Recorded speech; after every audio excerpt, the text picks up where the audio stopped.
Marwadi university మంచి భవిష్యత్తు కోసం తెలుగు విద్యార్థులు ఇష్టపడే యూనివర్సిటీ. కాల్ 9059052378 9059052379.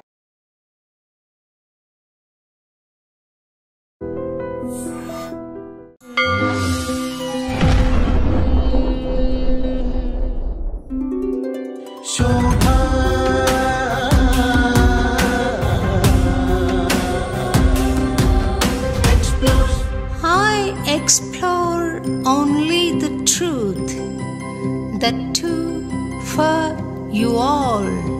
Shobha explores.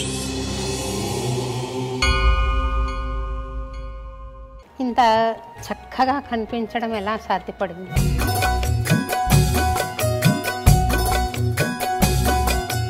మన పనిలో మనం ఉంటే మిగతావన్నీ పెద్ద పట్టించుకోలేదండి. అందం అనేది అంటారండి, అది ఒక్కొక్క దృష్టి బట్టి ఉంటుంది. మీరు ఏ లేపనాలు పూసుకోరని నాకు తెలుసు. చక్కటి ముఖవర్చస్సుతో ఉండడం ఎలా సాధ్యపడింది? నేను మెయిన్గా అండి ఫాలో అయ్యేవన్నీ ఓజో శక్తి అంటామండి. మనకి ఓజస్, తేజస్, ప్రాణ అని 3 మహాధాతువులు ఉంటాయండి. వీటిని నడిపిస్తూ త్రిదోషాలు ఉంటాయి, వాత, పిత్త, కఫ. నెక్స్ట్ దాని సటిల్ లెవెల్ ఏంటంటే ప్రాణ, Tejas, Ojas. So real beauty నా పరంగా ఇంటర్నల్ హెల్త్ నుంచి వస్తుందండి. మీరు చేస్తున్న వైద్య విధానం ఎటువంటిది? మహాసిద్ధ వైద్య చికిత్సాలయం అనేది ఒక సెంటర్. 3 మెయిన్ పిల్లర్స్ అండి దానికి. అంటే పేషెంట్ ట్రీట్మెంట్ అనేది సెకండరీ అవ్వకూడదు అనేది మా సెంటర్ మెయిన్ మోటో. సరి అయిన ఆహారం తీసుకోవడానికి మీరేం సలహా ఇస్తారండి? మనం తినేది బ్రతకడం కోసం అండి.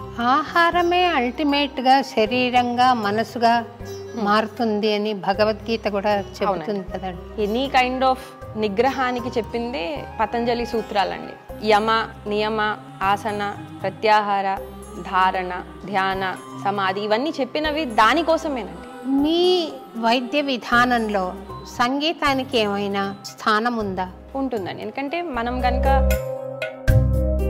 Definitely music has a feeling power అండి. హాస్యం ఆరోగ్యానికి చాలా హెల్ప్ చేస్తుంది అంటారు. అవునండి, ఎందుకంటే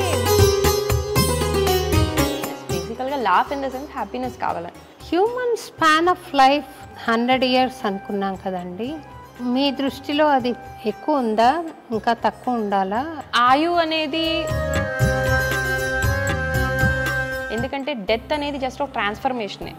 గోవును హగ్ చేసుకోవడం మూలాన, గోవును తాకడం మూలాన ఒక ఆరోగ్యం ఇంప్రూవ్మెంట్ ఉంటుంది అని వైదికులు చెప్తున్నారు. నిజమైన ఆ మాట? ఆవు నుంచి వచ్చేవన్నిట్లో కూడా మెడిసినల్ క్వాలిటీస్ ఉంటాయి, హీల్ చేసే క్వాలిటీస్ ఉంటాయి అన్నిట్లోనూ. కాకపోతే ఇప్పుడు డెఫినెట్లీ మనం చెక్ చేసుకుని మనం దాన్ని ఫాలో అవ్వాలి.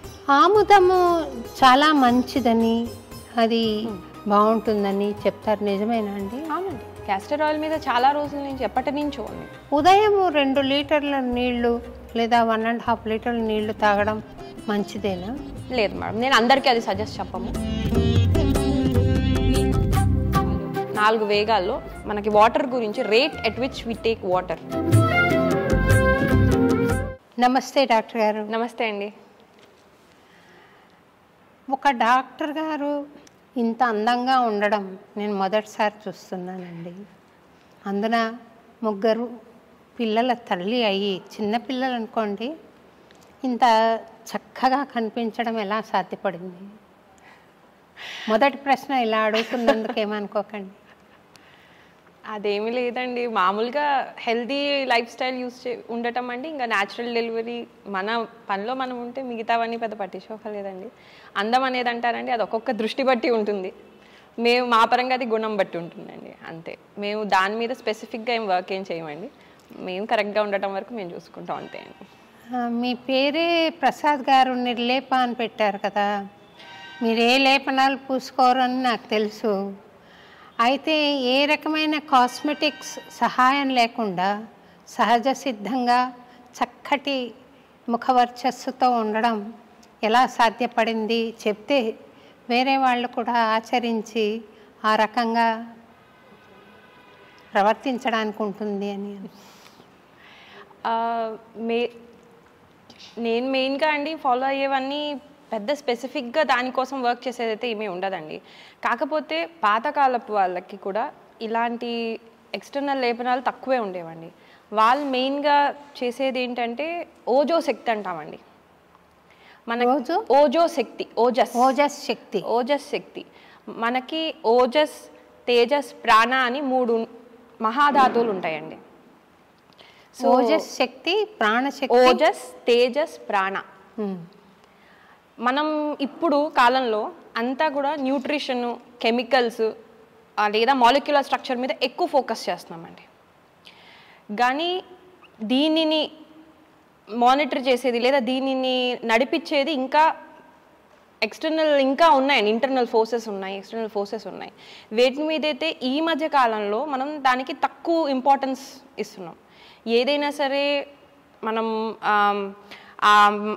కొన్ని క్రైటీరియానే మనం లిమిట్ చేసేసుకున్నామండి. దాంతో దీన్ని నడిపించే వాటి గురించి తెలుసుకోవటం తగ్గిపోతుంది. కానీ పాతకాలంలో అంటే ఏన్షియంట్ టైమ్స్ కనుక మనం చూసినట్టయితే ఋషులు, మునులు ఆ టైం కానీ లేకపోతే ఆ టైంలో ఉండే చూసుకున్నట్టయితే వాళ్ళు ఎక్కువగా అన్నిటినీ చూసేవారండి. ఉట్టి బాడీయే మెయిన్, మైండ్ లేదు అనేది ఉండేది కాదు, లేదా ఎనర్జీ లేదని కాదు. సో వాళ్ళు ఒక హోల్ స్పెక్ట్రంలో తెలుసుకునేవారు. సో అలాగే మన మొత్తం బాడీ అంతా పంచభూత నిర్మితం అండి. వీటిని నడిపిస్తూ 3 దోషాలు ఉంటాయి: వాత, పిత్త, కఫ. నెక్స్ట్ దాని సటిల్ లెవెల్ ఏంటంటే ప్రాణ, తేజస్, ఓజస్. సో మనం తినే ప్రతి ఫుడ్, మనం చేసే ప్రతి లైఫ్ స్టైల్ అనేది వీటికి అనుకూలంగా ఉన్నంత వరకు మనకి న్యాచురల్గానే ఆ ఇమ్యూనిటీ అనుకోండి, లేకపోతే ఆ తేజస్ అనుకోండి, అన్నీ బిల్డ్ అవుతూ వెళ్తాయి. ఎప్పుడైతే మనం ఈ నేచర్ నుంచో లేకపోతే మన న్యాచురల్ ప్రకృతి నుంచి డీవియేట్ అవ్వకుంటూ వెళ్తామో, మనం ఎంత కెమికల్స్లోకి వీటికో వెళ్తూ ఉంటామో దాన్ని బట్టి మనం దీని నుంచి విడిపోతూ వెళ్తాం. అప్పుడు ఇంటర్నల్గా మనకి ఆ హెల్త్ కానీ వైటాలిటీ తగ్గిపోవటం వల్ల మనం ఓన్లీ ఎక్స్టర్నల్గా ఏవైనా చేసుకుంటేనే కొంచెం మనకి బెటర్గా అనిపిస్తాము, కానీ ఇంటర్నల్ హెల్త్ కానీ ఇంటర్నల్ డిస్టర్బెన్స్ వెళ్ళిపోతుంది. సో రియల్ బ్యూటీ నా పరంగా ఇంటర్నల్ హెల్త్ నుంచి వస్తుందండి. కరెక్ట్ అండి, ఆ మాట కరెక్ట్. చాలా మహాసిద్ధ వైద్య చికిత్సాలయం అని మీ హాస్పిటల్ ఉంది కదా? అవునండి. తద్వారా మీరు చేస్తున్న వైద్య విధానం ఎటువంటిది? మహాసిద్ధ వైద్య చికిత్సాలయం అనేది ఒక సెంటర్ అండి. ఎక్కడైతే మేము ఇంటిగ్రేటెడ్ అప్రోచ్ని మేము ఫస్ట్ 3 మెయిన్ పిల్లర్స్ అండి దానికి. ఒకటి ఇంటిగ్రేటెడ్ అప్రోచ్ అండి. అంటే నేను ఒక డాక్టర్ కింద నా ఫస్ట్ ధర్మం ఏంటంటే పేషెంట్ని ట్రీట్ చేయటం. ఆ పేషెంట్ని ట్రీట్ చేసే దాంట్లో నేను ఏ వైద్య విధానము వాడతానో వాళ్ళకి ఉండే ప్రాబ్లం బట్టి నేను నా స్కోప్లో వేరియస్ లా ఇంకా రూల్స్ పరంగా కన్సిడర్ చేసుకుని నేను నా స్కోప్లో ఉండే వైద్య విధానం వాడాలండి. అంతేగాని నా వైద్య విధానం ముఖ్యమయ్యి పేషెంట్ ట్రీట్మెంట్ అనేది సెకండరీ అవ్వకూడదు అనేది మా సెంటర్ మెయిన్ మోటో. సో మేము ఫస్ట్ ఫాలో అయ్యేది ఇంటిగ్రేటెడ్ అప్రోచ్. అంటే మేము అక్కడ పేషెంట్కి ఏ ప్రాబ్లం ఎక్కడి నుంచి వచ్చింది, దేనివల్ల వచ్చింది అనేది ఫస్ట్ పట్టుకోవడానికి ప్రయత్నిస్తాం. అంటే మనకి బాడీ వల్లే న్యూట్రిషన్ ఇంబ్యాలెన్స్ ఉందంటే దాని న్యూట్రిషన్ రిప్లేస్మెంట్ అనేది అవసరం. డైజెషన్ ప్రాబ్లం ఉంది అంటే దాంట్లో డైజెషన్లో రిపేర్ చేయటం అవసరం. వాళ్ళకి మైండ్లో ఇమోషనల్లీ వాళ్ళు డిస్టర్బ్ అయ్యి దాన్ని వాళ్ళ బాడీ రిఫ్లెక్ట్ చేస్తుంది అంటే వాళ్ళని ఇమోషనల్గా మనం డీల్ చేయటం ఇంపార్టెంట్. ఎనర్జీలో కానీ మెరీడియన్స్ అంటాం, ఏ విధంగా అయితే మనకి బ్లడ్ వెజల్స్ ఉంటాయో అట్లాగే ఎనర్జీ బాడీలో కూడా కొన్ని మెరీడియన్స్ అని ఉంటాయి. దాని బేస్ మీద ఆక్యుపంచర్ అనేది డెవలప్ అయింది. సో దాని పరంగా ఆ ట్రీట్మెంట్. సో అక్కడ ఫస్ట్ పేషెంట్కి ఏ ట్రీట్మెంట్ అవసరము, ప్రాబ్లం ఎక్కడుంది, ఏది అవసరము అనేది ఫస్ట్ చెప్పటం ఒక డాక్టర్ యొక్క లక్షణం అండి. అంతేగాని మీరు డిసీజ్ యాక్సెప్ట్ చేసేయండి ఇంక ఇది లైఫ్ లాంగ్ అనేది కరెక్ట్ కాదు, రివర్సబుల్ అవుతుందని. సో ఈ ఉద్దేశంతో మేము మా పరిధిలో ఏమేమి ఉన్నాయో ఇంటిగ్రేటెడ్ అప్రోచ్ మేము ఫాలో అవుతాం. హోమియోపతి ఫాలో అవుతామండి. హర్బల్ మెడిసిన్ అంటే హర్బ్స్ని టింక్చర్ ఫామ్లో చేసుకుని మెడిసిన్ ఇస్తాం, ఎందుకంటే అది ఈజీగా అబ్జర్బ్ అవుతుంది. తర్వాత ఫ్లవర్ రెమెడీస్, అదేవిధంగా ivy nutrition, ozone therapies, IR Sona. So ఇట్లాగా మా మెయిన్ ఎయిమ్ ఏంటంటే ఒక పేషెంట్కి ఏవేమి అవసరమో ఐఆర్ సోనా బాత్స్ అండి. సౌనా బాత్లో ఐఆర్ రేడియేషన్తో ఉండేది అనేది స్పెసిఫిక్ సౌనా బాత్ అని. ఇట్లా ఏది ఎవరికి అవసరమో అది ఇవ్వటం అనేది మా మెయిన్ ఇది. అది ఫస్ట్ ఇంటిగ్రేటెడ్ అప్రోచ్ అండి మాది. రెండో విషయం హోలిస్టిక్గా చూస్తామండి. అంటే పేషెంట్ని ఏదో ఒక మీ కాలు నొప్పి ఉందంటే కాలు వరకే చూసి లివర్కి సంబంధం లేదని మేము భావించాము. మేము ఏదైనా సరే ఒక కాలు నొప్పి వచ్చింది అంటే దాని వెనకాల ఉండే ప్రాబ్లం ఏంటి, అది ఏ లెవెల్లో ఇష్యూ ఉంది, బాడీయా మైండా అక్కడ ఎనర్జీలో ప్రాబ్లమా, అలా ఒక పేషెంట్ మా దగ్గరికి వచ్చినప్పుడు మొత్తంగా హోల్గా చూసి వాళ్ళకి ట్రీట్మెంట్ ఇస్తామండి. మూడోది మా మెయిన్ స్ట్రెంగ్త్ ఇంకా ఏన్షియంట్ విజ్డమ్ ఏంటంటే నాడి. మేము నాడి ద్వారా డయాగ్నోసిస్ చేసుకుంటాం. ఓన్లీ నాడి మీదే డిపెండ్ అవుతామని నేను చెప్పను. ఎందుకంటే కొన్ని సందర్భాల్లో పూర్తిగా మనం నాడి ద్వారా తెలుసుకోలేకపోవచ్చు. కానీ నాడి ద్వారా డయాగ్నోసిస్ చేసుకుంటే మాకు చాలా విషయాలు ముందుగానే తెలిసిపోతుంది. ప్రయర్ స్టేజ్ ఆఫ్ డిసీజెస్ అనేవి చాలా వరకు తెలుసుకోవచ్చు. దాన్ని ల్యాబ్ రిపోర్ట్స్తో వాళ్ళ సిమ్టమ్స్తో మ్యాచ్ చేసుకుని మేము అప్రోచ్ అవుతామండి. సో మేము చేసేది ఈ మూడు కలిపింది. మేజర్గా మేము వర్క్ చేసేది రివర్సల్ ఆఫ్ క్రానిక్ డిసీజెస్ అండి. క్రానిక్ డిసీజెస్ అనేది లైక్ డయాబెటిస్ అనుకోండి, లేదా కొలెస్ట్రాల్, హైపర్ డిస్లిపిడమియాస్ అంటాము, లేదా ఆటో ఇమ్యూన్ కండిషన్స్, ఎలర్జీస్, ఇవన్నీ మీరు అబ్జర్వ్ చేసుకుంటే క్రానిక్గా తరచుగా బాధపడే కండిషన్స్. అది దాన్ని బాధగా చెప్పుకునే స్థితిలోనూ అది ఉండదు, అలా కానీ వాళ్ళని ఇబ్బంది పెడుతూనే ఉంటుంది. అలాంటివి మనం ప్రస్తుతం సొసైటీలో యాక్సెప్ట్ చేసేస్తున్నాం. ఓకే, నాకు I'm an allergic patient, so నాకు ఇవి పడవు, నేను తినను, ఈ మూడే స్టెప్స్ ఉంటున్నాయి. కానీ రివర్సల్ అనేది కూడా అవకాశం ఉంటుంది ఇఫ్ మనం ప్రాపర్ వేలో కనుక దాన్ని ట్రీట్ చేసుకుంటూ వెళ్ళగలిగితే. సో బేసికల్లీ మా main approaches reversal of chronic conditions. సంతోషం అండి. గత జన్మ కృతం పాపం వ్యాధి రూపేణ పీడిత అని అంటారు కదా. అవునండి. పూర్వజన్మలో చేసుకున్న పాపము అవునండి వ్యాధిగా సంక్రమిస్తుంది అని. అవును. మీరు ఈ మాట మీద విశ్వసిస్తారా? ఈ మాట. అవునండి, డెఫినెట్గా. మరి నేను పాపం చేసి ఉంటే నాకు ఆ వ్యాధి వచ్చింది, మీరు ట్రీట్ చేయడం మూలాన బాగా అయిపోయిందంటే నేను ఆ కర్మను అనుభవించను కదా. మనం కర్మ యొక్క ఇంటెన్సిటీని తగ్గిస్తామండి. మీకు ఆ కర్మ కూడా ఉండాలండి దాన్ని క్లియర్ చేసుకునేది. ఏ విధంగా అయితే every action has equal and opposite reaction అనే న్యూటన్ లాని మనం అందరం నమ్ముతాము, అలాగే కర్మ లా కూడా ఎగ్జిస్ట్ అవుతుందండి. ఇప్పుడు మనకు ఎదురయ్యే సిచ్యువేషన్స్ అన్నీ దాని లా పరంగానే వస్తుంది. కానీ దాన్ని ఎలా హ్యాండిల్ చేసుకోవాలో మన చేతిలో ఉంటుంది. ఆ హ్యాండిల్లో ప్రయత్నమే వైద్యము ఇవన్నీ అండి. సో ఏవైతే మేము దాన్ని 3 విధానాలుగా డివైడ్ చేస్తామండి. పాపం వల్ల వచ్చిన దానికి డెఫినెట్లీ సొల్యూషన్ అనేది ఉంటుంది, దాని సొల్యూషన్ అనేది దొరుకుతుందండి వాళ్ళకి. అదే కనుక బ్యాడ్ కర్మ అంటే మనసా వాచా కర్మ తెలిసి మరీ తప్పు చేసినప్పుడు దానికి సొల్యూషన్ వెతకడం చాలా కష్టం, దొరకటం కూడా కష్టం. వాళ్ళకి లైఫ్ లాంగ్ సఫరింగ్ అనేది ఉండే అవకాశం. అంటే అలా చేసిన వాళ్ళు ఎవరైనా బాగా రియలైజ్ అయ్యారనుకోండి, అప్పుడు ఉంటాయి. ఓలేటి వెంకటేశ్వర్లు గారని ఒక మహావిద్వాంసుల వారు ఉండేవారండి. ఒక ఆయన పినాకపాణి గారి శిష్యులు అనమాట. ఆయనకు ఊబకాయం ఉండేది నాలాగే. ఆయన స్టేజ్ మీద కాన్సర్ట్కి వచ్చి కూర్చుంటే ఇద్దరు పట్టుకొని వచ్చి కూర్చోబెట్టాలి. ఎప్పుడు నేను ఇది ఇంటర్మీడియట్ చదివే రోజుల్లో చూశాను వారిని. ఆ తర్వాత పరిచయం అయ్యి చాలాసార్లు మీట్ అయ్యాను అనుకోండి. మళ్ళీ కాన్సర్ట్ అయ్యాక ఇద్దరు లేపాలి. ఆ మహావిద్వాంసులు ఒకసారి డాక్టర్ దగ్గరికి వెళ్ళారంట. వెళ్ళి నాకు ఇలా ఒళ్ళు నొప్పులుగా ఉంది, మీరు ఏదైనా అడ్వైజ్ చేయండి డాక్టర్ గారు అని డాక్టర్ గారిని అడిగితే, రాత్రిపూట మీరు చపాతీలు తినండి అని చెప్పారంట. అయితే ఈ మహానుభావులు అడిగారంట, భోజనానికి ముందా భోజనానికి తర్వాత అని. అలా ఆహారం పట్ల అంతగా మక్కువ ఉన్న వాళ్ళలో నేను కూడా ఉన్నాను అనుకోండి. అలాంటి వాళ్లకు ఆహారం అంటే కొంచెం నిగ్రహించుకుని సరి అయిన ఆహారం తీసుకోవడానికి మీరేం సలహా ఇస్తారండి? ఆహారం అనేది అండి, మనం ఒక ఇంగ్లీష్లో ఒక సేయింగ్ ఉంటుందండి, don't live to eat, eat to live. అంటే మనం తినేది బ్రతకటం కోసం అండి. డెఫినెట్లీ ఫుడ్ని బాడీ అండ్ మైండ్ రెండుతో ఎంజాయ్ చేయాలండి.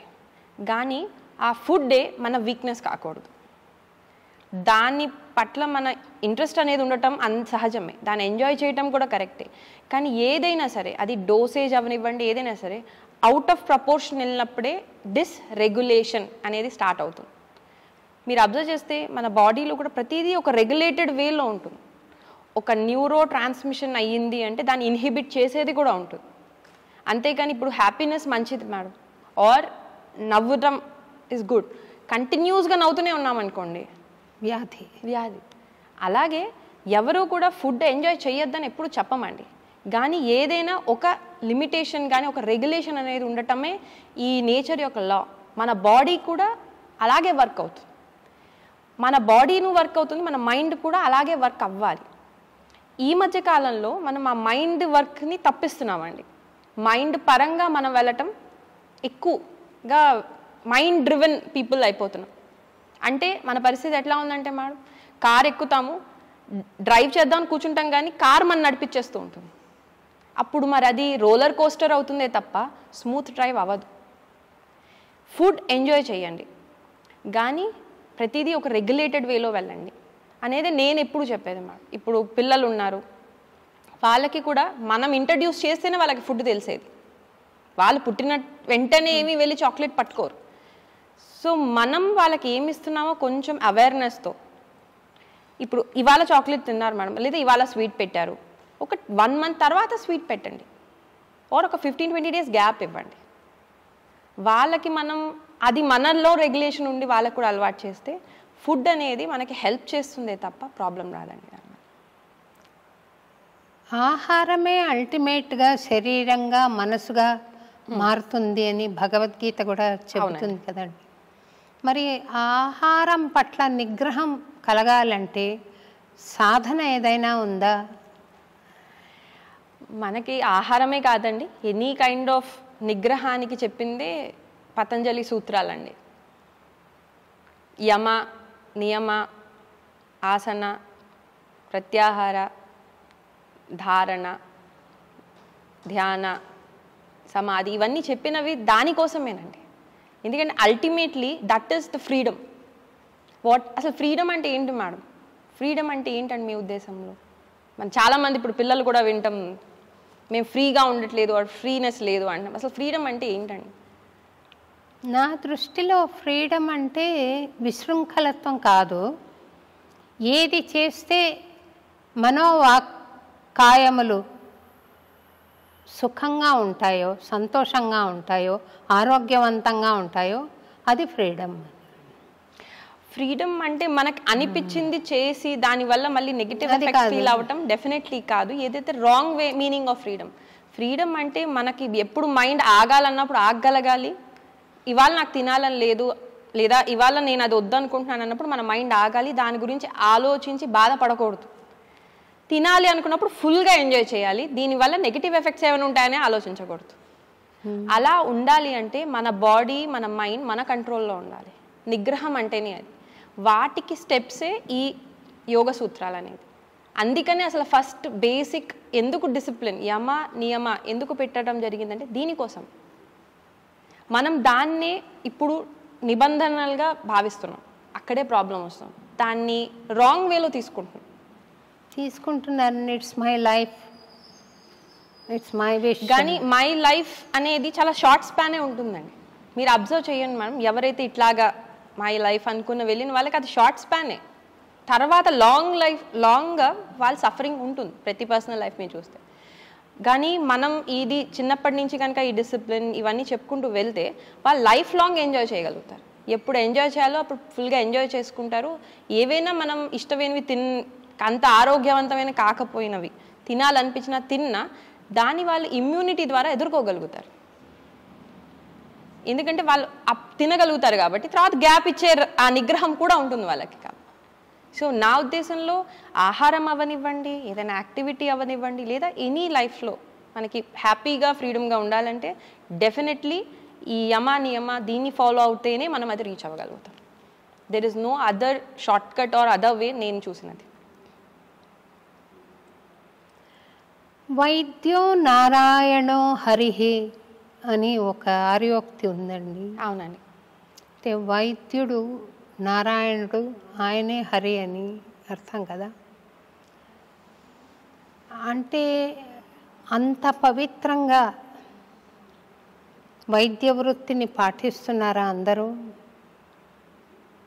అది ఎవరికి వాళ్ళు క్వశ్చన్ చేసుకునే క్వశ్చన్ అండి. అది నేను వైద్యాన్ని తీసుకున్నప్పుడు నా ధర్మం అది, నేను పాటిస్తున్నానా లేదా నాకు తెలుస్తుంది. నేను గమనించానండి, మీరు వృత్తి పట్ల చాలా పవిత్ర భావంతో చేస్తున్నారు. చాలా నియమనిష్టలతో వాళ్ళు పేషెంట్స్ వస్తారు అని మీకు ఒక కన్సర్న్తో మీరు ట్రీట్ చేయడం నేను చూశాను. మీరు కానీ ప్రసాద్ గారు కానీ ట్రీట్ చేయడం. అయితే ఈరోజు పేదలకు అందుబాటులో లేకుండా పోయింది కదా వైద్యము. అంటే క్లాసీ వైద్యం, పర్ఫెక్ట్ వైద్యం, సొఫిస్టికేటెడ్ వైద్యము అది డబ్బుతో కూడుకున్నది అయిపోయింది. మరి ఈ పేద ప్రజలందరికీ భారతదేశంలో చక్కటి వైద్యం అందాలంటే మీ దృష్టిలో ఏదైనా విధానం ఉందా, లేకుంటే అది అప్పుడే నెరవేరే కళ కాదని అందామా? నా ఉద్దేశంలో అండి దీనికి అందరం కలిసి వర్క్ చేయాలండి. గవర్నమెంట్ అనే చెప్పను, గవర్నమెంట్ ఇటు ఆల్టర్నేట్ మెడిసిన్స్, ఆయుష్ వాళ్ళు ప్లస్ మోడర్న్ మెడిసిన్ అందరం కలిస్తేనే దీన్ని మనం రీచ్ అవ్వగలం. మనమే గనక ఒకరినొకళ్ళు అపోజ్ చేసుకుంటూ ఉంటే దీన్ని ఎంతవరకు రీచ్ అవ్వగలము అనేది నాకు డౌటే. నాకు మెయిన్ పాయింట్ ఒకటేనండి, డాక్టర్ ఎవరైనా కానివ్వండి, అది మన ఎయిమ్ ఏంటండి, టు ట్రీట్ ద పీపుల్. కొన్ని చోట్ల కొన్ని సిస్టమ్ ఆఫ్ మెడిసిన్ పనిచేస్తుంది. ఇప్పుడు సిస్టమ్ ఆఫ్ మెడిసినే కానీ అది గ్రూపిజం కాదండి.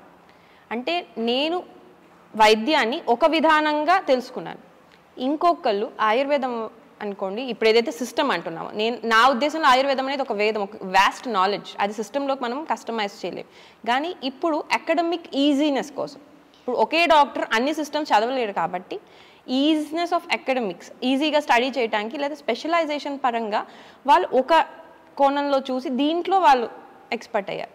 కానీ వాళ్ళకి మిగతా విధానాల్లో కొంచెమైనా ఒక ఐడియా ఉంటే ఒక పేషెంట్ మన దగ్గరకు వచ్చినప్పుడు ఎటు వాళ్ళని పంపించవచ్చో మనం చెప్పగలం. దీనికి మనం అందరం కలిపి వర్క్ చేస్తేనే అది రీచబుల్ అవుతుందండి. ఈ సిస్టమే ఉండాలి. ఇప్పుడు అంతా కూడా ఏమవుతుందంటే అండి, ఆర్గ్యుమెంట్ సైన్సా స్యూడో సైన్స్ అనే సందిగ్ధంలోనే మనకి మొత్తం డివిజన్ జరిగిపోతుంది. నాకు అర్థం కాని విషయం ఏంటంటే అండి, మనకి ఋషులే అనుకోండి లేదా మునిలో ఆ కాలం వాళ్ళు టెలిస్కోప్ లేనప్పుడే ఖగోళ శాస్త్రం గురించి చెప్పారు, అర్త్ రౌండ్గా ఉంటుందని చెప్పారు. అదేవిధంగా మనకి ఆయుర్వేదంలో కూడా మైక్రోస్కోప్స్ లేనప్పుడే మనకి మైక్రో ఆర్గానిజమ్స్ గురించి కూడా ఎక్స్ప్లెనేషన్స్ ఇచ్చారు. సో వాళ్ళు ఏమీ లేకుండా, అంటే ఇప్పుడు వీళ్ళు దీన్ని అవును ఉంది ఇవి ఉన్నాయి అని చెప్తున్నారు. నేను వీళ్ళ తప్పు వాళ్ళ తప్పు అనట్లే. వాళ్ళు ఆ కాలంలో ఇలాంటి ఇన్స్ట్రుమెంట్స్ హెల్ప్ లేకుండే చూశారు అంటే డెఫినెట్లీ వాళ్ళు చెప్పే వాటిలో నిజం ఉంటుంది, తప్పకుండా ఉంది. మనకు అర్థం అవ్వట్లేదు. ఇప్పుడు కాలం వాళ్ళు దీన్ని బేస్ చేసుకుని అది స్యూడో సైన్స్ అనే ఆర్గ్యుమెంటే ఒక విధంగా బేస్లెస్ అనిపిస్తుంది. అశ్వగంధ అప్పుడు ఏం పని చేసేదన్నారో ఇప్పుడు అలాగే పనిచేస్తుంది. క్వాలిటీ ఆఫ్ హర్బ్ మారి ఉండొచ్చు బికాస్ ఆఫ్ ఎన్విరాన్మెంట్, కానీ దాని యాక్షన్ ఇస్ సేమ్. పసుపు అలాగే ఉంది. కానీ మనం ఇప్పుడుండే డ్రగ్స్ తీసుకున్నాం అనుకోండి, ఫస్ట్ ఇంట్రడ్యూస్ చేస్తాము, ఒక 10 years వాడగానే దీనివల్ల ఈ సైడ్ ఎఫెక్ట్స్ ఉంది దీన్ని తీసేయండి అంటాం. మరి ఇన్ని క్లినికల్ ట్రయల్స్ ఇవన్నీ అయ్యాక వై ఇస్ ఇట్ చేంజింగ్? మరి అది కూడా అలా స్టాండర్డైజ్ అయిపోవాలి కదా. నేను ఇది కూడా రాంగ్ అనట్లేదండి, ఎందుకంటే మనం చేంజ్ అవుతున్నాం. We are in a changing environment. So నా ఉద్దేశం ఏంటంటే అండి, డెఫినెట్లీ చెప్పిన ఆయుర్వేదంలో కానీ మన వేదాల్లో చెప్పిన మెడిసిన్స్ అనుకోండి అన్నీ కూడా వీ హ్యావ్ టు అండర్స్టాండ్. అంతేగాని దాని స్యూడో సైన్స్ అని కంప్లీట్ మాస్క్ అవుట్ చేసేయడం ఇస్ మనం చేసే మేజర్ మిస్టేక్ అనేది నా ఫీలింగ్ అండి. దాంతో చాలా రీసెర్చ్ పొటెన్షియాలిటీని మనం వదిలేసుకుంటున్నాం. సో అందరం కలిసి వర్క్ చేస్తేనే మనకి కావాల్సిన సొల్యూషన్ అనేది ఉంటుంది. సైంటిఫిక్గా అన్సైంటిఫిక్గా, అసలు రియల్లీ ఇది అన్సైంటిఫిక్గా అనేది క్వశ్చనబుల్. ఇప్పుడు మీరు చెప్పే 10-12 years డ్రగ్ పనిచేసి ఆగిపోవటం అనేది దిస్ ఇస్ ద సైన్సా, ఆర్ వాళ్ళు ఎప్పటి నుంచో చెప్పిన ఇయర్స్ నుంచి చెప్పే హర్బ్ అలాగే పనిచేయటం అనేది సైన్స్ అని, అది మనం క్వశ్చన్ చేసుకోవాలి. Instead of science and pseudo science వాళ్ళు ఒక ఆలోచనతో వాళ్ళ ఒక అనుభవంతో చెప్పారు. పైగా ఇప్పుడు మనం ఇన్ని క్లినికల్ ట్రయల్స్ వేస్తున్నాం, వాళ్ళది ఎప్పటి నుంచో జనరేషన్స్ నుంచి ఆచరించినది. అంటే ఎన్ని క్లినికల్ ట్రయల్స్ అయ్యి ఉంటాయో డాక్యుమెంటేషన్ వీళ్ళ పరంగా అర్థం అవ్వలేదు. సో నాకు ఎలా అనిపిస్తుంది అంటే ఒక 5th standard 7th standard వాళ్ళు 10th standard వ్యాలిడిటీ చేస్తున్నట్టు ఉంటుందండి పిహెచ్డి వాళ్ళతో. సో వీళ్ళని తప్పనట్ల, they are growing, but we cannot validate them. Let is reach, వాళ్ళ ముందు యాక్సెప్ట్ చేద్దాం. నేను యూజ్ చేయమని కూడా చెప్పను, లెట్ ఇస్ యాక్సెప్ట్. వాళ్ళని అర్థం చేసుకోవడానికి ట్రై చేస్తే will have lot of research potentiality. నేను ఆలోచన చేస్తే ఫిలాసఫీకి సైన్స్కి తేడా లేదు అనిపిస్తుందండి. ఉండదండి, నేను అదే నమ్ముతానండి. Science beyond science is philosophy అని. ఫిలాసఫీ అనే ఒక బ్రాంచ్ అనేది I don't think so it సపరేట్గా ఎగ్జిస్ట్ అవ్వట్లేదండి. అదే అన్నమాచార్య భావనా వాహిని వాళ్ళు సంకీర్తన ఔషధం అని ఒక కార్యక్రమం చేస్తారండి. అది నాకు ఎలా తెలిసిందంటే, నేను కాన్సర్ట్స్ పాడుతున్నప్పుడు ఆడియన్స్ కూర్చుని చివరిలో వచ్చి మేము తిరుపతికి వెళ్ళినట్టు అయిపోయిందండి, బాధలన్నీ మర్చిపోయి కాసేపు కూర్చున్నాము, భద్రాచలం వెళ్ళాము, మాకు చాలా ప్రశాంతంగా అనిపించింది, ఇలాంటి కాంప్లిమెంట్స్ చెప్పేవాళ్ళు, ఇలాంటి ఎక్స్పీరియన్స్ చెప్పేవాళ్ళు. నాకేమో పాడిన తర్వాత ఒక ఎనర్జీ ఫుల్ బాడీ అంతా ప్రవహిస్తోంది అన్నట్టు ఉండేది. వాళ్ళు వచ్చి మాట్లాడితే నాకు ఇష్టం ఉండేది కాదు. అప్పుడు నేను గబగబా పాడి గ్రీన్ రూమ్లోకి వెళ్ళిపోయి సైలెంట్గా కూర్చునేదాన్ని. దాంతో శోభారాజు చాలా ప్రౌడ్ అని పేరు వచ్చినా పర్వాలేదు అనుకున్నాను. కానీ ఎప్పుడైతే అన్నమాచార్య భావనా వాహిని నా భుజాల మీదే మోయవలసిన పరిస్థితి వచ్చిందో అప్పుడు నేను థ్యాంక్స్ అండి అనడం మొదలుపెట్టాను. ఎప్పుడైతే అలా మొదలుపెట్టానో ఆ ఫీలింగ్ నాకు తగ్గుతూ వచ్చింది. అది కూడా గమనిస్తూ వచ్చాను నేను. ఈ సంకీర్తన ఔషధం అనేది ఫార్మలైజ్ చేసి వీళ్ళ ఎక్స్పీరియన్స్లు నా ఎక్స్పీరియన్స్ క్రోడీకరించుకుని 2000 సంవత్సరంలో నిమ్స్లో మొదటిసారి ప్రజెంట్ చేశామండి. డాక్టర్ కాకర్ల గారు ఇది హాస్పిటల్ దేవాలయమా అని కామెంట్ చేశారనమాట. అట్లాంటి ఎక్స్పీరియన్స్ వచ్చిందని. మ్యూజిక్ హ్యాజ్ అన్ ఎఫెక్ట్ అంటారు అవునండి శరీరం మీద. నేను దాన్ని పరిపూర్ణంగా నమ్ముతున్నానండి. ఎందుకనంటే with all my drawbacks, physical drawbacks, with music I could carry on. అది మీ వైద్య విధానంలో సంగీతానికి ఏమైనా స్థానం ఉందా? ఉంటుందండి, డెఫినెట్గా నాదం ఉంటుందండి. ఎందుకంటే మనం కనుక జాగ్రత్తగా దీన్ని ఇంకా సైంటిఫిక్ వేలో కనుక ఆలోచించి చూసినట్టయితే ఇది కూడా ఒక ఫ్రీక్వెన్సీ. సో డెఫినెట్లీ దానికి హీలింగ్ ఇది ఉంటుందండి, హీలింగ్ పవర్స్ ఉంటాయి, దానికి హీల్ అవ్వటం కూడా కరెక్టే. ఇక్కడ క్వశ్చన్ ఒకటేనా అంటే నేను ఒక డాక్టర్ కింద నేను చెప్తున్నాను, ఒక ఆర్టిస్ట్ కింద కాకుండా డెఫినెట్గా మ్యూజిక్ ఎఫెక్ట్ ఉంటుంది. కానీ నేను ఇందాక చెప్పినట్టు ఎవరికి వేటి వల్ల ప్రాబ్లం ఉందో ఆ పాయింట్లో మనం కనుక హీల్ చేయటమే అవర్ రెస్పాన్సిబిలిటీ. సో సౌండ్ అనేది ఎక్కువగా ఆకాశతత్వానికి సంబంధించిందండి. సో దాంట్లో కూడా వేరియేషన్స్ ఉన్నాయి. వాళ్ళు కనుక దానికి కనెక్ట్ అవ్వగలిగితే దిస్ విల్ హెల్ప్. వాళ్ళలో కనుక ఫిజికల్ ఎలిమెంట్స్ కానీ ఫిజికల్ న్యూట్రిషన్లో ఇష్యూ ఉన్నప్పుడు we have to combine. So definitely music has a feeling power అని. అంటే నా అనుభవంలో నేను అడ్వాన్స్ స్టేజ్లో ఉన్న ఒక మహానుభావుడు. మేము వెళ్ళి అంటే ఈ కార్యక్రమాలకు మేము రెమ్యూనరేషన్ కూడా తీసుకోమండి. నేనే ఆర్కెస్ట్రా తీసుకెళ్ళి, కోరస్ తీసుకెళ్ళి, సౌండ్ సిస్టమ్ తీసుకెళ్ళి పాడతాను. అంటే అప్పుడు అట్లా ఉండింది నా పరిస్థితి. పాడినప్పుడు ఆయన నాకు 2 పేజీలు ఉత్తరం రాశారు. బాగా ఇప్పటికీ బ్రతుకున్నారు. అప్పుడు పోతారనుకున్నారు, కానీ ఆయన బతుకున్నాడు. Thanks for giving me fresh lease of life అని రాశారనమాట. అలాంటివి చాలా ఉన్నాయి. అలాంటివి ఉన్నప్పుడు సంగీతం పట్ల పరిశోధన చేసి ఇది ఔషధం కింద కూడా పనికొస్తుంది అని ఆలోచన చేయవలసిన అవసరం ఉంది. డెఫినెట్గా ఫ్యూచర్లో మనకి హెల్ప్ చేసేది సౌండ్ థెరపీసే అవుతాయండి. ఎందుకంటే డిసీజెస్ మనం అబ్జర్వ్ చేసుకున్నట్టయితే ఇంకా డీప్ లెవెల్లోకి వెళ్తున్నాయి. డిసీజ్ ఎఫెక్ట్ చేసేది మన బాడీని చాలా డీప్ లెవెల్ నుంచి చేస్తుంది. అది సైకోసోమాటిక్ అనుకోండి, మైండ్ అనుకోండి, జీన్స్ అనుకోండి, డిఎన్ఏ లెవెల్. కానీ మనకి ప్రస్తుత అవైలబిలిటీ ట్రీట్మెంట్స్ చాలా సూపర్ఫిషియల్ లెవెల్లో ఉన్నాయి. సో దెర్ ఇస్ డెఫినెట్గా మనం దాన్ని డెప్త్కి వెళ్ళి మనం దాన్ని క్లియర్ చేయగలిగితేనే మనం దాన్ని ఎదుర్కోగలం.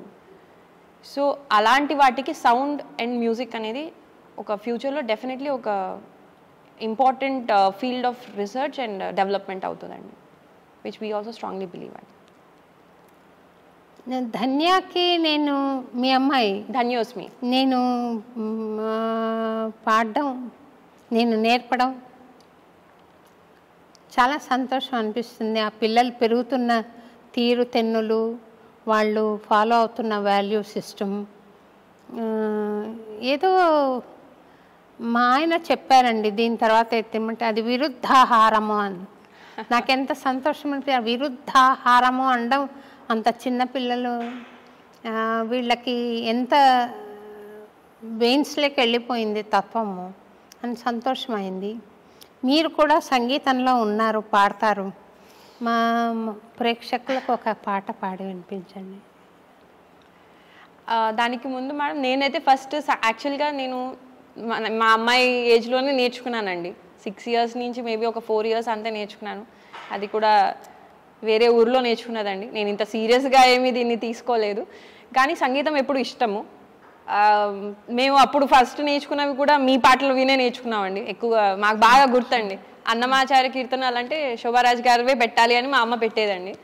సో అలా స్టార్ట్ చేసినది ఇది. ఆ తర్వాత మా అమ్మాయి మీ దగ్గర నేర్చుకోవటమే మాకు ఫస్ట్ పాజిటివ్ సైన్ అనుకోండి, దేవుడి దగ్గర నుంచి లేకపోతే సరస్వతి విద్య దగ్గర నుంచి అనిపించింది ఆ బ్లెస్సింగ్. సో నేను పాడటం కూడా ఫస్ట్ నారాయణతోనే పాడతానండి. ఒక చరణం. నారాయణతే నమో నమో, నారాయణతే నమో నమో,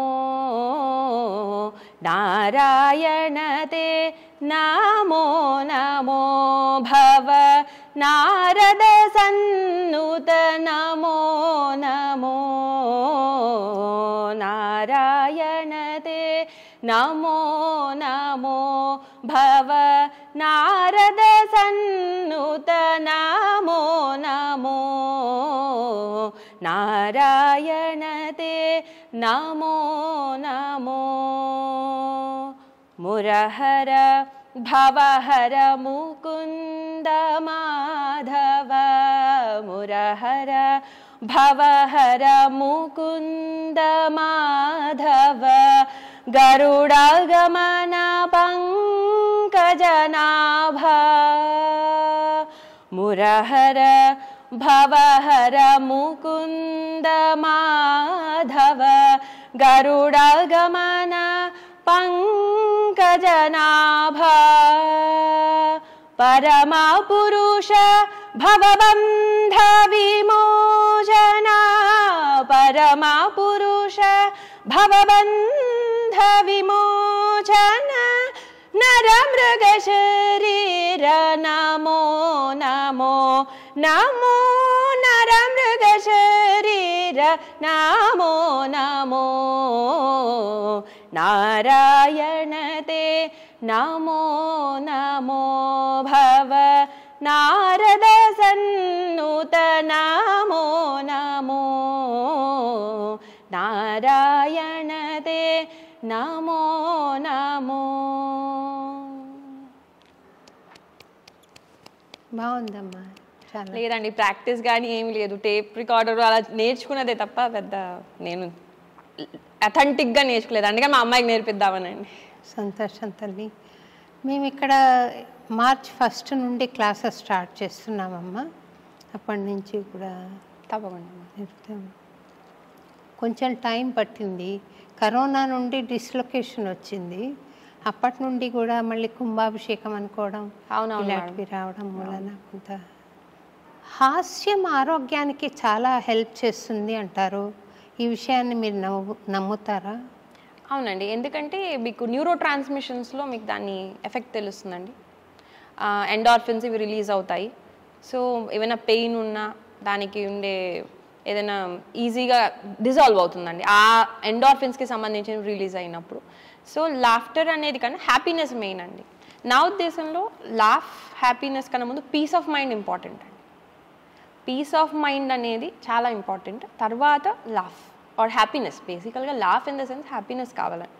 ఆ హ్యాపీనెస్ సాటిస్ఫైడ్ స్టేజ్లో ఉన్నప్పుడు ఉండే న్యూరో ట్రాన్స్మిషన్ ఫిజికల్గా ఇమోషనల్గా మనకు ఉండే బ్యాలెన్స్ అనేది చాలా రకాల సింపాథెటిక్ అండ్ పారాసింపాథెటిక్ని బ్యాలెన్స్ చేస్తున్నారు. సో అంటే డాక్టర్ గారు, సామాన్య మానవులు ఉన్నారనుకోండి, వాళ్ళ యాంగ్జైటీకి లోన్ అవుతూ ఉంటారు. ఇది నాకు వస్తుందా రాదా, ఇది జరుగుతుందా జరగదా, ఈరోజు నాకు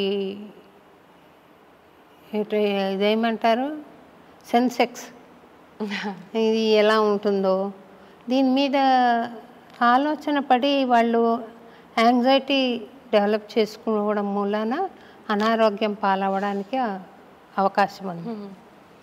అట్లాంటి వాళ్ళను పీస్ ఆఫ్ మైండ్గా ఉండండి అని మనం చెప్పామనుకో, మనం మెడిటేషన్లో కూర్చున్నా కూడా అజిటేషన్ అయిపోతుంది. అలాంటి వాళ్ళకి మీరు జోక్స్ చెప్పి నవ్వించడం ద్వారా కొంత డిఫరెన్స్ డెఫినెట్లీ ఉంటుంది. నా ప్రయత్నంలో నేను స్వరాల మీద స్టూడెంట్స్ అందరినీ నవ్విస్తుంటాను కొంచెంసేపు. వాళ్ళు స్కూల్ నుండి, కాలేజ్ నుండి, ఆఫీసుల నుండి వస్తారు కదా, ఎట్లాగో వర్న్అవుట్ ఫేస్ వస్తుంది. నవ్విన తర్వాత I see the bit change in them, they feel relaxed. అది నేను స్వరజ్ఞానం పెరగడానికి కూడా హెల్ప్ చేస్తుంది. అది నేను స్వరం అంటాం, మీరు నవ్వండి ఆ స్వరం మీద అంటే కరెక్ట్గా నవ్వగలగాలి. ఆ స్వరం మీద మనసులో స్వరం ఉంటుంది, బయటికి నవ్వుతున్నారు. అలా స్వరజ్ఞానం కూడా పెరుగుతుంది. మీరున్న ఎండార్ఫిన్స్ రిలీజ్ అవ్వడానికి పనికొస్తుంది. మెయిన్ మేడం మీరు చెప్పేది వాళ్ళకి హెల్ప్ అవుతుంది, కానీ నా ఉద్దేశంలో పీస్ ఆఫ్ మైండ్ అనేది ఎందుకు అన్నాను అంటే అది డీపర్ లెవెల్లో మీకు హెల్ప్ చేస్తుంది అండ్ లాంగ్ టర్మ్ ఎఫెక్ట్. నా మెయిన్ ఎయిమ్ ఎప్పుడు మేడం షార్ట్ టర్మ్ కాదు. మనం హెల్త్ ఆరోగ్యం అనేది ఏదో ఇప్పుడు మనం సెట్ చేసుకుంటే మళ్ళీ ఒక 3-4 monthsలో మళ్ళీ మనం ఇబ్బంది పడేదాన్ని ఆరోగ్యం సెట్ చేసినట్టు అనిపించదు. ట్రీట్మెంట్ కాదు అది, ఇట్స్ మేనేజ్మెంట్. సో మేనేజ్మెంట్తో పాటు మనం ట్రీట్మెంట్ కూడా మనం రిస్టోర్ చేసుకోలేకపోతే ఫ్రాంక్లీ మనం ఏమీ రీచ్ చేయలేం. ఇప్పుడు బాగా చదువుకునే పిల్లలు కూడా ఆ నిమిషంలో వాళ్ళు స్ట్రెస్ అవుట్ అయిపోయి 10th క్లాస్ మొత్తం వాళ్ళ ఆరోగ్యాన్ని పాడు చేసుకునే లెవెల్లో వాళ్ళు కనుక చదువుకున్నారనుకోండి, ఇంటర్ ఎట్లా చదవగలుగుతారు? మనం అక్కడ షార్ట్ టర్మ్లో నేను ఇది అచీవ్ చేశాను అనేదే ఆలోచిస్తున్నాం. పేరెంట్స్ కూడా అలాగే ఆలోచిస్తున్నారు. 10th క్లాస్ అనగానే అందరం సీరియస్గా వర్క్ చేసేస్తారు, ఇంకా వాళ్ళు 24 hours స్టడీ చేయాలి. ఎందుకు అంత స్ట్రెస్ అవుట్ అవుతున్నారు అనేది మనం ఆలోచించుకోవాలి. ఒక సిచ్యువేషన్కి, ఒక ఎగ్జామినేషన్కి మనం ఎందుకు అంత స్ట్రెస్డ్ ఫీల్ అవుతున్నాం? సెన్సెక్స్ అన్నారు, ఇవన్నీ అన్నారు. ఆ స్థితికి టెంపరీగా దాని సొల్యూషన్ చూసుకోవడం ఇస్ రైట్ అండి, డెఫినెట్గా. కానీ తర్వాతైనా మనకి ఆ ప్రాబ్లం సొల్యూషన్ చూసాక అసలు ఈ స్థితి ఎందుకు వచ్చింది అనేది ఆలోచన చేయడం, ఆ డీప్ థింకింగ్ అనేది మనం వదిలేసామండి. ఆ నిమిషం బాగుందా, వీఆర్ గుడ్, మళ్ళీ ప్రాబ్లం వచ్చినప్పుడు చూసుకుందాం అనే మేనేజ్మెంట్ స్టేజ్లోకి మన మైండ్ సెట్ అయిపోయింది. దాంతోనే మనకు పీస్ ఆఫ్ మైండ్ లేదు. నన్ను ఒక స్పెసిమెన్గా తీసుకుని నన్ను మీరు మోడల్గా తయారు చేయగలుగుతారా పర్ఫెక్ట్ ఆరోగ్యానికి? మీరు చెప్పినట్టు వింటాను. ఎక్కువగా మేడం ఆరోగ్యం అనేది 80% మన చేతిలో ఉంటుందని, 20% డాక్టర్స్ చేతిలో ఉంటుంది. యాక్చువల్లీ 80% కనుక మీరు హ్యాండిల్ చేసుకోగలిగితే మాత్రం డెఫినెట్గా ఎవరైనా సరే దాన్ని రివర్స్ చేయగలుగుతాం. నేను హ్యాండిల్ చేసుకోవాల్సిన విషయాలు ఏముంటాయంటారు? ఆహారం రెగ్యులేషన్ అండి, నిద్ర, స్లీప్, బేసిక్ ఎక్సర్సైజ్ 3 ఇంపార్టెంట్ అండి. ఎందుకంటే మనకి బేసిక్ ఎక్సర్సైజ్ అంటే నేను మిమ్మల్ని జిమ్లోకి వెళ్ళిపోమనట్లే, కానీ మినిమం స్ట్రెచెస్, నేను జనరల్ చెప్తాను మేడం. సో ఏజ్ అన్ని కన్సిడర్ చేసుకుని, కానీ మన బాడీకి ఏజ్ అనేది ఫుల్ లిమిటేషన్ కాదండి, డెఫినెట్లీ రీజనరేషన్ ఛాన్స్ ఉంటుంది. సో మీరు అబ్జర్వ్ చేస్తే చాలామంది 70-80 ఇయర్స్ వాళ్ళు కూడా ఫుల్ మిగతా డిసీజ్డ్ ఉన్నట్టు ఉండరండి. సో వాళ్ళు న్యాచురల్ లైఫ్ స్టైల్ లీడ్ చేస్తుంటారు, వాళ్ళ పనులు వాళ్ళు చేసుకోగలుగుతారు. సో ఆ రీజనరేటివ్ కెపాసిటీ అయితే తగ్గచ్చు కంపారిటివ్లీ, కానీ ఉంటుంది. మనం అనుకోవాలే కానీ మేడం, బాడీ మైండ్ని కనుక మనం రెగ్యులేట్ చేసుకుని మన ప్రొఫెషనల్ లైఫ్లోకి వరకే పెట్టుకోగలిగితే డెఫినెట్లీ రివర్సిబుల్ ఛాన్సెస్ ఉంటాయి. Human span of life 100 years అనుకున్నాం కదండి, ఇప్పుడు మామూలుగా 80 years వరకు వచ్చిందేమో. మరి మీ దృష్టిలో అది ఎక్కువ ఉందా, ఇంకా తక్కువ ఉండాలా, ఎక్కువ అయిందా? ఆయు అనేది 80-100 ఇస్ నార్మల్ అండి ఫస్ట్ నుంచే, కానీ దాని క్వాలిటీ ఆఫ్ లైఫ్ ఉందా అనేది క్వశ్చనబుల్. నేను ఆరోగ్యంగా బ్రతికే స్పాన్ గురించి మాట్లాడుతున్నాను. అది మన చేతిలో ఉంటుంది మేడం. 80 years కూడా మన ఆరోగ్యంగా బ్రతకచ్చు. జనరల్గా ఫర్ ఎగ్జాంపుల్, ఒక మనిషి ఆరోగ్యవంతమైన అలవాట్లతో ఉన్నాడు, యుక్తాహార విహారస్య యుక్త కర్మస్య అని భగవద్గీత శ్లోకం మీద ఆధారపడి బ్రతుకుతున్నాడు అనుకుందాం. ఆయన స్పాన్ ఆఫ్ లైఫ్ 80 years ఉంటుందా, 150 సంవత్సరాలు చేయొచ్చండి. ఇట్ కెన్ ప్రొలాంగ్ అండి. ఆయన లైఫ్ స్టైల్ అనేది అదే అంటున్నాను మేడం, అది వాళ్ళ చేతిలో ఉంటుంది. అండ్ ఇట్ కెన్ ఎక్స్టెండ్ వాళ్ళు కనుక హెల్దీగా ఉంటాయి. కానీ ఏదైనా సరే ఆయు అనేది ఓన్లీ మన దీని మీద డిపెండ్ అవ్వదు, మన పాస్ట్ కర్మల మీద కూడా డిపెండ్ అవుతుంది. కాబట్టి అది డెఫినెట్లో ఉంటుంది. దానికన్నా ముందు ఇప్పుడు మనం దీపంలో నూనె పోసాం మేడం, ఆ నూనె అయిన తర్వాత కనుక దీపం ఆరిపోయిందంటే అది న్యాచురల్. ఎందుకంటే డెత్ అనేది జస్ట్ ఒక ట్రాన్స్ఫర్మేషనే, అది ఇంకా అయిపోయినట్టు, ఫుల్ స్టాప్ కాదు. సో నా ఉద్దేశంలో అదొక నెగిటివ్ ఫీలింగ్ కాదు. కానీ నూనె ఉంది కానీ గాలి వచ్చి ఆరిపోయింది అంటే దట్ ఈజ్ నాట్ రైట్ అండి. అలా లేకుండా ఉండటమే హెల్త్. సో ఆ నూనె ఎంత ఉంది, ఎవరి కంటైనర్ ఏదో అనేది ఇట్స్ ఆల్రెడీ డెస్టినీ అయిపోయి ఉంటుంది. కాబట్టి దాన్ని బట్టి అర్థమే. మీ హాస్పిటల్లో పేషెంట్స్ ట్రీట్మెంట్లో మీకు మరపురాని అనుభవం ఏదైనా ఉందండి? చాలా ఉన్నాయి. రీసెంట్గా కూడా నేను ఒక 7 years పాపది, నేను చాలా వాళ్ళ పేరెంట్స్కి కూడా చెప్తాను, నేను మీ ఎగ్జాంపుల్ ఇస్తానండి. 7 years పాపకి చేసామండి, ఎలర్జీ కేసు చేసాము. ఫుల్ స్కిన్ అంతా డార్క్, మీకు డార్క్ అని కాదని మొత్తం నేను చాలా పేషెంట్స్కి చూపిస్తాను. నేను సఫరింగ్ అంటే ఒక్కొక్కరు వచ్చి మాకు కొంచెం మీ ప్రాబ్లం వస్తే నేను చాలా సఫర్ అవుతున్నాను అన్నప్పుడు ఆ పాపను చూపిస్తానండి. ఆ పిల్ల నడవలేక ఉండే కండిషన్ ఉండేది, స్టెరాయిడ్స్ అని వాడొచ్చారు, స్కిన్ కండిషన్ అస్సలు తగ్గలేదు. మా దగ్గరికి 7 yearsకి కరెక్ట్గా లాస్ట్ డిసెంబర్ వచ్చారండి. లాస్ట్ డిసెంబర్ అవునండి అప్రాక్సిమేట్లీ. సో 2023 ఆ డిసెంబర్లో వచ్చారు. ఎవరో తెలిసిన వాళ్ళ ద్వారా పంపించారు. అసలైతే కేసు తీసుకోవడం కూడా కష్టం అండి, ఎందుకంటే 7 years పాపకి ట్రీట్ చేయటం, మెడిసిన్స్ ఇవ్వటం అన్నీ ఆలోచించుకోవాలి. చిన్నపిల్ల కాబట్టి న్యూట్రిషన్ మనం పెట్టేయలేము కూడా, మనం చాలా జాగ్రత్తగా వెళ్ళాలి. ఆ కేసు సాల్వ్ చేస్తే చాలా హ్యాపీ అనిపించిందండి. తర్వాత ఇన్ఫర్టిలిటీగా బాధపడిన వాళ్ళు 20 years 22 years వాళ్ళకి బేబీ ప్రెగ్నెన్సీ న్యూస్ ఒకటి బాగా హ్యాపీ అనిపిస్తుంది. మెయిన్గా ఛాలెంజింగ్ అనిపించేది క్రానిక్ కండిషన్స్ ఏదైతే అసలు ఇప్పుడు ఎలర్జీస్ లేకపోతే ఆటో ఇమ్యూన్ కండిషన్స్ ఏవైతే ఉంటాయో అవి మేము రివర్స్ చేయలేకపోతున్నాం అనే వాళ్ళకి ఎప్పుడైతే when they reverse back. So అట్లాంటివి చాలా వరకు హ్యాపీ కేసెస్ ఉన్నాయండి. వాళ్ళు ఆ హ్యాపీని ఎప్పుడైతే షేర్ చేసుకుంటారో మాకు హ్యాపీ అండ్ సాటిస్ఫాక్షన్ అనిపిస్తుందండి. ఫస్ట్ మీరు హ్యాపీ అవుతున్నారు, పేషెంట్ హ్యాపీ అయ్యి మీకు షేర్ చేస్తారు, ప్రొఫ్యూజ్ గ్రాటిట్యూడ్ చెప్పిన వాళ్ళు ఉన్నారు. ఈ పాప వాళ్ళ మదర్ బాగా అండి, ఎందుకంటే ఆవిడ ఎత్తుకుని వచ్చేవారండి, అట్లా చెప్పిన వాళ్ళు ఉన్నారండి, చాలామంది ఉన్నారు. సంతోషం, హ్యాపీ. ఈ పేషెంట్ ట్రీట్మెంట్లో భగవంతుడి ఇన్వాల్వ్మెంట్ ఉంటుంది కదండి? డెఫినెట్గా. భక్తి, భగవంతుడి మీద విశ్వాసం ట్రీట్మెంట్ని ఇంకా హెల్ప్ చేస్తాయి కదా? చేస్తాయి. ప్లెసిబో అని పేరు పెట్టారు వీళ్ళు, అలోపతి వాళ్ళు. Placebo effect. అవునండి. ప్లెసిబో ఎఫెక్ట్ అయినా నిజంగా భగవంతుడి ఇన్వాల్వ్మెంట్ వీళ్ళకి నా ఉద్దేశంలో మేడం ఆ ప్లాసిబో ఎఫెక్ట్ వీళ్ళకి ల్యాబ్లో అందలేదు కాబట్టి దాని పేరు ప్లాసిబో ఎఫెక్ట్ అండి. ఏదో మెకానిజం జరగండి, అది జరగదు కదా మేడం.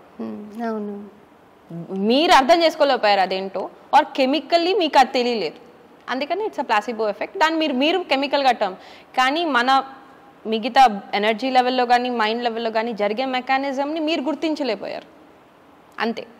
కానీ మెకానిజం జరగంది అది అవ్వదు, డెఫినెట్లీ వర్క్ అవుతుంది. భక్తి ఉండాలి, కర్మ ఉండాలి, జ్ఞానం ఉండాలి, 3 ఉండాలి మేడం. 3 లేనిదే ఏది ఒకటి ల్యాక్ ఆఫ్ అయినా మనకి ఎక్కడో ఒక చోట ఫుల్ స్టాప్ పడుతుంది. ఒక పేషెంట్ నువ్వు ట్రీట్ చేస్తావా, భగవంతుడు ట్రీట్ చేస్తాడా అని ఒక డాక్టర్ని అడిగితే, ఆ డాక్టర్ నేను బ్యాండేజ్ వేస్తాను, దేవుడు హీల్ చేస్తాడు అని చెప్పారంట. ఐ ట్రీట్ అండి, హీ క్యూర్స్. హీ హీల్స్ అని. అవును, చాలా బాగుంది ఆ మాట. అదే చెప్పారు మీరు ఎసెన్స్ కూడా.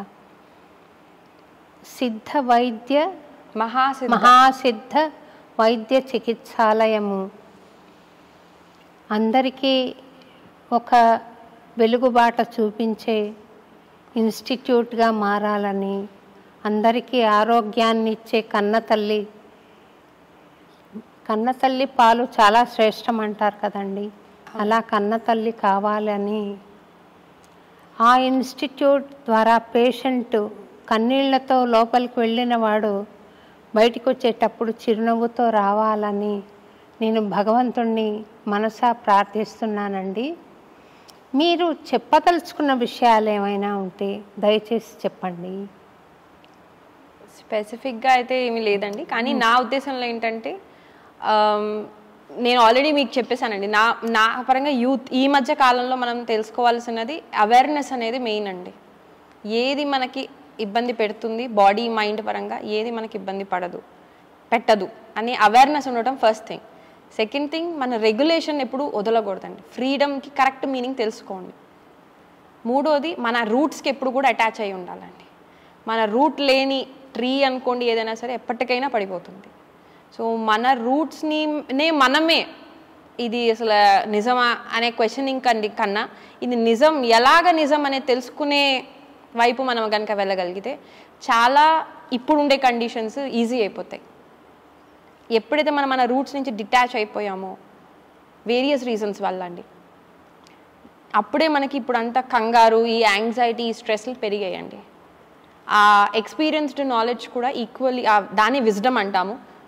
అదే అసలైన ట్రెజర్, అసలైన సంపద నా ఉద్దేశంలో. దాన్ని వదలద్దు అనేది నా ఉద్దేశం అండి.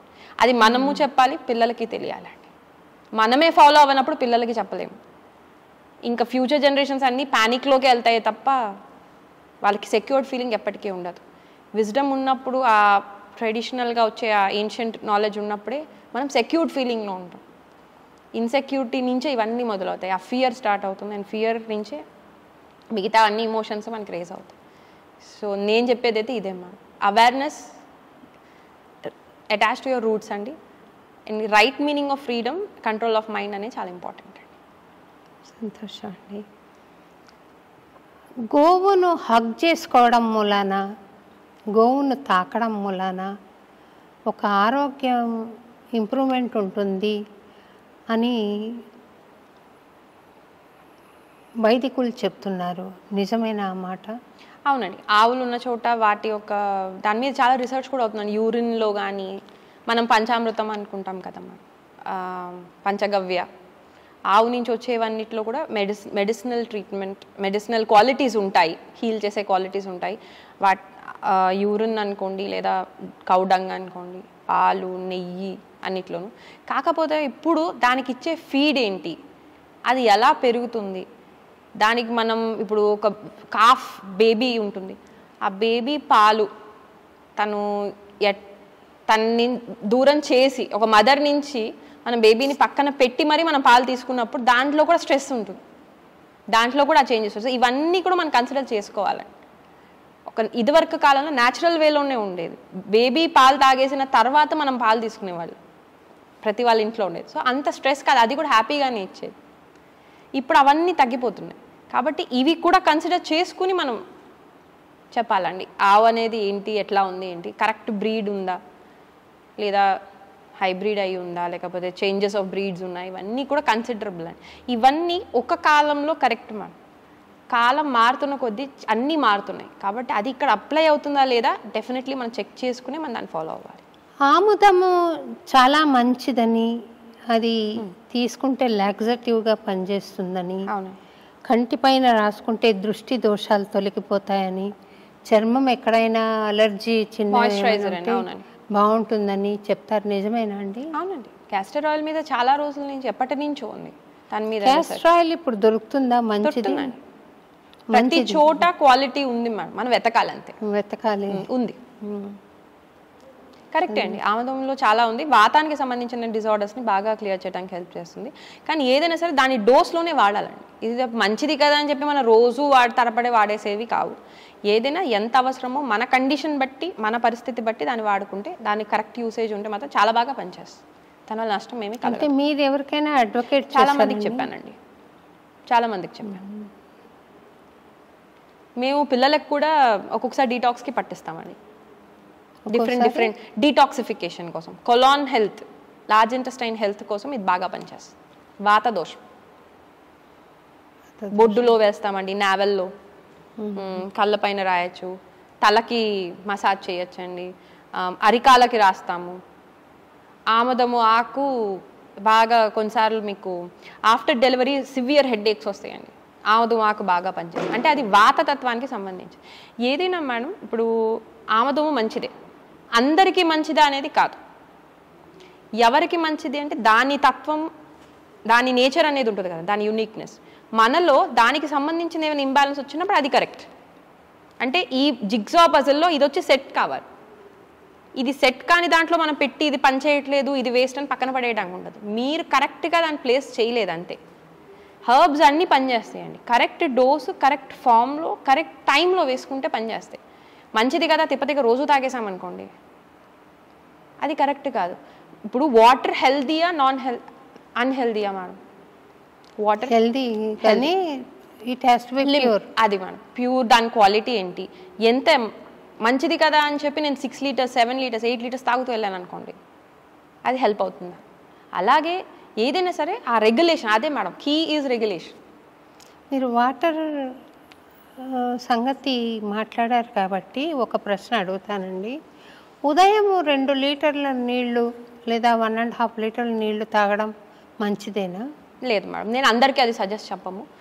250 ml చాలండి. అది కూడా వాటర్ మీదే మీకు చాలా క్లియర్గా సూత్రాలు ఉంటాయండి. వాటర్ కూర్చుని తాగాలి, తర్వాత సిప్ బై సిప్ తాగాలి. మనం ఏ స్పీడ్తో వాటర్ తాగుతామో కూడా మన యూరిన్ ఫ్రీక్వెన్సీని, అమౌంట్ ఆఫ్ యూరినేషన్ని కూడా డామినేట్ చేస్తుంది, దట్ ఇన్ఫ్లుయెన్స్ చేస్తుంది. ఇది రీసెంట్గా ఇప్పుడు ఫారినర్స్ వాళ్ళు రీసెర్చ్ చేసి వాళ్ళు చెప్పుకుంటున్నారు. ఎందుకంటే వాళ్ళకి ఆ ఫ్రీక్వెన్సీ ఆఫ్ యూరినేషన్ ఎలా ఆపాలో దానికి. కానీ మన ఆయుర్వేదంలో వేగాలు, 4 వేగాల్లో మనకి వాటర్ గురించి rate at which we take water అనే దాని మీద కూడా సూత్రాలు ఉన్నాయి. వాళ్ళు క్లియర్గా చెప్తారు కూర్చుని తాగాలి ఎప్పుడు కూడా వాటర్ అనేది. చాలా రకాల హెర్నియాస్ని అది రాకుండా ఆపే ఛాన్సెస్ ఉంటాయి. తర్వాత అది సిప్ బై సిప్ తీసుకోవాలి. మార్నింగ్ పూట 2 లీటర్స్ ఎట్ అ టైం తీసుకోమని నేనైతే చెప్పనండి. ఎవరికి తీసుకోవాలి, మీకు కనుక మోషన్ ఏమైనా ప్రాబ్లం ఉన్నా, హై బ్లడ్ ప్రెషర్ ఉన్నప్పుడు 2 లీటర్స్ కాదు బట్ 1 లీటర్ స్లోగా తాగమని చెప్తాను. కానీ అది కూడా రేర్ కండిషన్స్. 250 ml సరిపోతుంది. వామ్ వాటర్ అయితే బెటర్ కంపారిటివ్గా. పిత్త కలిగిన వాళ్ళ, పిత్తం హైగా ఉన్న వాళ్ళకి వామ్ వాటర్ కూడా ఇబ్బంది. నార్మల్ రూమ్ టెంపరేచర్ ఉండే వాటర్ బెస్ట్. సో ఈ విధంగా ప్రతిదానికి మేడం ఉంటాయి. ఎప్పుడైతే ఒక జనరల్గా మనం ఇది తీసుకోండి ఇది మంచిది అని చెప్పడానికి కష్టం. అలా ఉండే చాలా తక్కువ ఉంటాయి. అక్కడ ఉండే పరిస్థితి బట్టి దాన్ని మార్చుకోగలగాలి. ఆ అవేర్నెస్సే ఉండాలి మేడం, మెయిన్ అదే. సంతోషం అండి. ఈ నవగ్రహాలు ఉన్నాయి కదండి, నవగ్రహాల ఇన్ఫ్లుయెన్స్ బాడీ మీద ఉంటుంది అని చెప్తారు కదా, ఆ విషయం గురించి మీరేమి? ఉంటాయండి. దాన్ని బట్టే కదండి సూర్య నమస్కారాలు అనుకోండి, లేకపోతే మనకి రాసులు, ఈ రాసుల ఇన్ఫ్లుయెన్స్ అనేది బాడీ మీద ఉంటుందనేది సూర్య నమస్కారాల ద్వారా తెలుస్తుంది. ఈ నవగ్రహాల యొక్క ఇన్ఫ్లుయెన్స్ కూడా మన బాడీలో ఉంటాయండి, బాడీ మీద ఉంటాయి వేరియస్. దాన్ని మెడికల్ ఆస్ట్రాలజీ కింద చెప్తారు. చాలా మందులకు అది హెల్ప్ అవుతుంది. దానికి చాలా రకాల ఆ హర్బ్స్కి సంబంధించిన మొక్కలు కానీ ఫ్లవర్స్ కానీ బేస్ మీద మేము కూడా చేస్తామండి. కాకపోతే దాన్ని మెడికల్ ఆస్ట్రాలజీ కింద ప్రొజెక్ట్ చేయము. ఎప్పుడైతే పుష్పాయుర్వేదం ఫ్లవర్ థెరపీస్ ఇస్తామో బాగా తెలిసిన వాళ్ళు ఉంటే డెఫినెట్లీ మేము అది అప్లై చేసిస్తాం. నాకు అసలు ఈ విషయం నేను ఎక్కడా చదవలేదండి. It just got flashed in my mind. ఏమనంటే ఆంజనేయ స్వామి అరటి పండ్లు పెడతాం, అరటి ఆకులు, అరటి చెట్లు, ఆంజనేయ స్వామి శక్తి వాటిలో ఉంటుంది అని. ఆరెంజ్ కలర్ థెరపీ, అవును అవును, ఇవన్నీ నాకు కోరిలేషన్ ఉంది గ్రహాలకి, డెఫినెట్గా యూనివర్స్లో ఉన్న చెట్లు చేమలకి, పుట్టలకి, పాములకి, పక్షులకి, మనుషులకి ఒక అనుబంధం ఉంది, ఒక కనెక్షన్ ఉంది. పరబ్రహ్మ ద్వారా అందరికీ అన్నిటికీ కనెక్షన్ ఉంది. ఆ కనెక్షన్ పరిపూర్ణంగా అనుభవించిన వాడు యోగి అవుతున్నాడు, పాక్షికంగా అనుభవించిన వాడు ఉత్తమ మానవుడు అవుతున్నాడు, అసలు అనుభవించిన వాడు బాధపడుతున్నాడు అని అనిపిస్తుంది. అంతే, అవునండి. ఎందుకంటే బయట ఏదైతే ఉందో మ్యాక్రోకాస్మ్ అంటాం, బయట ఉన్నదే మనలో కూడా ఉంటుంది. దాని స్మాల్ రిప్రజెంటేషనే మనం. సో మనం కనుక దీన్ని స్టడీ చేసుకుంటూ దాన్ని కోరిలేట్ చేసుకోగలిగితే చాలా లాస్ కానీ చాలా సీక్రెట్స్ కానీ ఈజీగా అర్థమవుతుంది. దాని బేస్ మీద మనకి వేదిక్ నాలెడ్జ్ అనేది వచ్చింది. కనుగొను నీ విగ్రహమే గ్రహబలం ఇది నాకు అంటాడు అన్నమయ్య. సో పరబ్రహ్మను పట్టుకున్న వాడికి ఇంకా అల్టిమేట్ అనుకుంటా అట్లాంటి యోగి అన్నమయ్య. ఈరోజు మీరు అన్నమయాచార్య భావనావాహిని అన్నమయపురం వచ్చి చాలా అద్భుతమైన విషయాలు తెలియజేశారు డాక్టర్ గారు. Thank you very much. నేను అడగలేని అజ్ఞానం ఉంటే, మీరు చెప్పదలుచుకున్న విషయాలు ఉంటే దయచేసి. అలా ఏమీ లేదండి, మీరు అన్నీ ఆల్మోస్ట్ అడిగేశారు మేడం. హ్యాపీ అండి, మేము కూడా చాలా లక్కీ అండి ఇటు రావటం, మాకు చాలా అదృష్టంగా అనిపించింది. Thank you. అందుకే మీరు అడిగిన వెంటనే మేము వచ్చేస్తానండి. సంతోషం అండి. మీరు చాలా చక్కగా అంటే చాలా చక్కగా ఆన్సర్ టు ద పాయింట్ లాగా చాలా చక్కగా వివరించారు. ప్రేక్షకులందరూ కూడా చాలా సంతోషపడి ఉంటారని నేను అనుకుంటాను. మీకు అన్నమాచార్య భావనావాహిని పక్షాన, ఐ డ్రీమ్స్ వాళ్ళ పక్షాన హార్దమైన కృతజ్ఞతలు తెలియజేసుకుంటున్నానండి. నమస్తే.